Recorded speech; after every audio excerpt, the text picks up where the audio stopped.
Hello and welcome to Trojan Talk. I'm your host, Aaron Taylor. With me today is Faith Byrd, here to talk a little bit about a scholarship blitz with the Alumni Association. Faith, thanks for joining me here today. Thank you for having me, Aaron. And the scholarship blitz, I'm not even sure what this is we're talking about. We're talking about Alumni Association, but what does Alumni Association have to do with scholarships, and why is it important to focus on the scholarships? Well, we personally, the Alumni Association, give 7 scholarships a year, and they are half tuition. And those students keep those for 4 years if they maintain their grades. So that's actually 28 scholarships a year that we are giving out currently.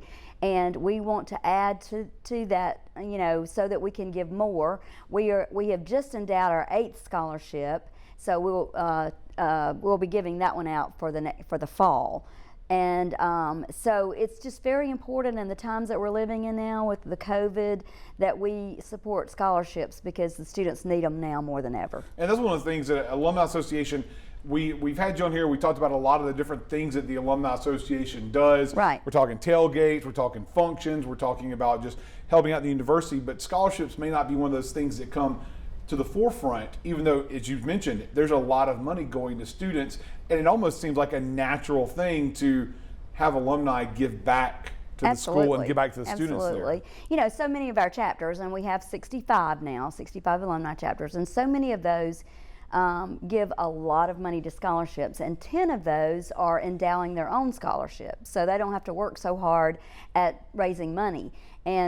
And again, during COVID, it's been extremely hard to raise money. So this will help our chapters with their local scholarships, as well as help our National Alumni Association. And there's a number of different ways that someone could take part in this. For a simple matter of just a donation, but there's other ways that they maybe just give a little bit more at different times. Right. So tell us some of the ways someone could help out. So this whole thing we're doing with the Scholarship Blitz will lead right into our membership in May, and we're calling it Trojans Together. Trojans give together, Trojans cheer together, Trojans support each other. So we want them to be able to be easy to give back.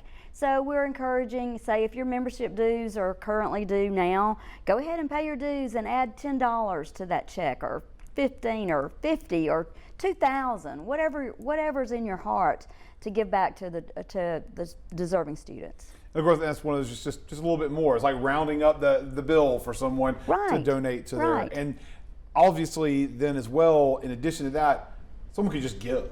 If it's not dues, I mean, there's no way. But you can just give some money and put it towards something, and you can. And as with all the donations at the university, you can tell where you want these to go, right? And to which scholarship. We're going to have a list of all the foundation scholarships and our chapter scholarships on our website. It's troy.edu/alumni, and they can go there and look it up and see what they want to give to, and then they can go online and give to most of those foundation scholarships.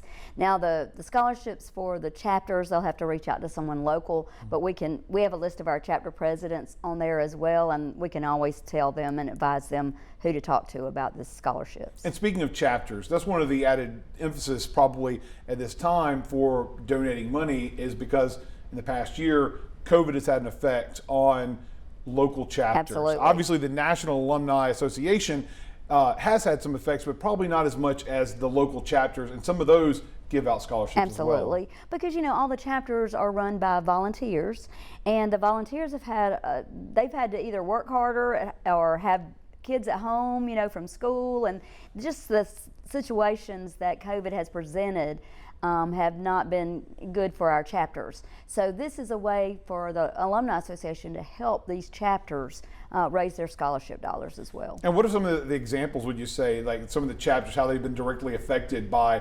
COVID and their ability to raise money? Well, for an example, our Elmore County Alumni Chapter, they meet monthly, or they did prior to COVID. They just have a small dinner meeting, and if you show up, you show up. They don't make reservations. They always have a Troy alum as a guest, a speaker, and it's just a small intimate group, but they pass the hat, and they give every month they give to their scholarship plan. well, there's been no dinners and there's been no passing the hat.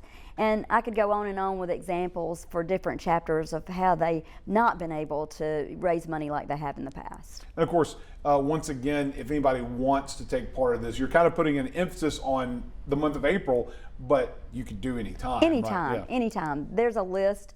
Anytime they want to go donate to scholarships, they could do it today if they want to. Just go on our website and there's a drop-down menu and it lists our scholarships. So, and of course, with that, anyone out there, this is one last little push always for you. If you haven't joined the Alumni Association, go ahead and join, and that can help out in many ways as well, right? You are a lifetime member. Part of that money went to scholarships. So I appreciate that, and I encourage others to do the same. All right. Well, Faith, thanks for joining us today, and here's hoping that folks round it up, give a little bit, do a little bit more, have scholarships to help students currently enrolled and future students here at Troy University. Thanks for joining me today. Thank you so much, Aaron. And thank you for joining us on today's edition of Trojan Talk.